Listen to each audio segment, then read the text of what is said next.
د یو مؤمن مسلمان په حیث په دې کلک یقین او باور ولره.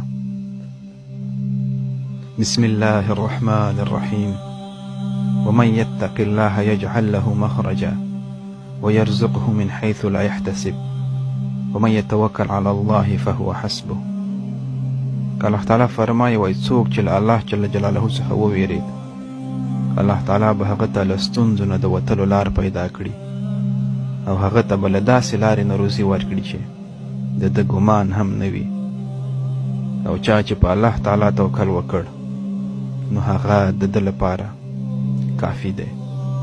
او بیا چې کله هغه ستر ذات له خپل ټول عظمت او جلال سره سره له تا عجز بنده نه راضي شي، نو د ځمکو او اسمانونو دروازې دې پر مخ خلاصې کړي او په یو کن فیکون د ټول ژوند در بدل کړي.